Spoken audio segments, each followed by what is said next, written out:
So Bigg Boss season 12 runner Rakshita ಅವ್ರ ನಮ್ ಜೊತೆ ಇದ್ದಾರೆ. ಬನ್ನಿ ಮಾತಾಡ್ಸೋಣ. ರಕ್ಷಿತಾ ಹೇಗಿದ್ದೀರಾ? ಚೆನ್ನಾಗಿದ್ದೀನಿ.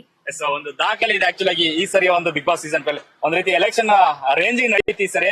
ಆ ಮಟ್ಟಿಗೆ ವೋಟಿಂಗ್ ಆಗ್ಲಿ ಜನಗಳ ಪ್ರೀತಿ ಆಗ್ಲಿ ಸೊ ನಿಮ್ಗೆ ಅನ್ಕೊಂಡಿದ್ರ ಈ ಮಟ್ಟಿಗೆ ಬಂದ್ ನಿಲ್ಲುತ್ತೆ ಈ ಜರ್ನಿ ಅಂತ?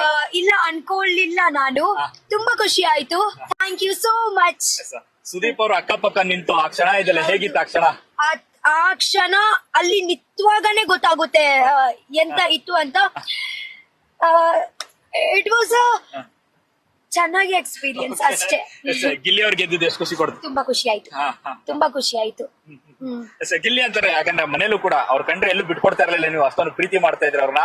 ಸೊ ಜನ ಅಂದ್ರೆ ಆ ಮಟ್ಟಿಗೆ ಇಬ್ಬರ ಪೇರನ್ನ ಇಷ್ಟಪಡ್ತಾ ಇದಾರೆ, ಗಿಲ್ಲಿ ಮತ್ತೆ ರಕ್ಷಿತ್ ಅವ್ರನ್ನ. ಹೌದು ಹೌದು. ರನ್ನರ್ ಅಲ್ಲಿ ಅಶ್ವಿನಿ ಅವ್ರು ಇರ್ತಾರೆ ಅಂತ ಬಹುತೇಕರು ಅನ್ಕೊಂಡಿದ್ರು, ಬಟ್ ಆ ಊಹೆನ ನೀವು ಹೊಡೆದಾಕಿದಿರಾ. ಹೌದು. ರಜತನ ಇದ್ರು, ಅವರು ಮುಂಚೆ ಹೋದ್ರು.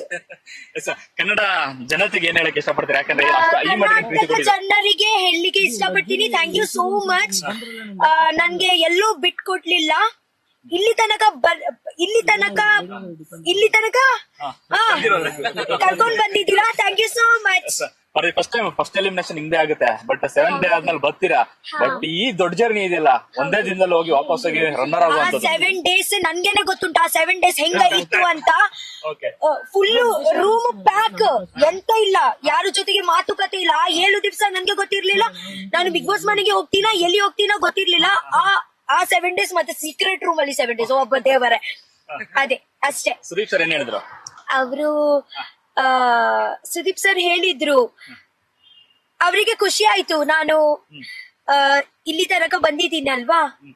ಅದೇ ಮನೆಯವರು ಎಷ್ಟು ಖುಷಿ ಪಟ್ಟಿದ್ದಾರೆ, ಮಾತಾಡಿದ್ರೆ ಏನಂತ ಹೇಳಿದ್ರು? ತುಂಬಾ ಖುಷಿ ಪಟ್ರು ಅಷ್ಟೇ. ಇವತ್ತು ನಾನು ಹೋಗ್ತೀನಿ. Okay, bye. Thank you so much. ನೋಡಿಲ್ಲ ಇದಷ್ಟು ರಕ್ಷಿತ್ ಅವ್ರ ಮಾತು. ಕ್ಯಾಮರಾ ಪರ್ಸನ್ ಮಂಜು ಜೊತೆ ಲೊಕೇಶನ್ ಫಸ್ಟ್ ಬೆಂಗಳೂರು.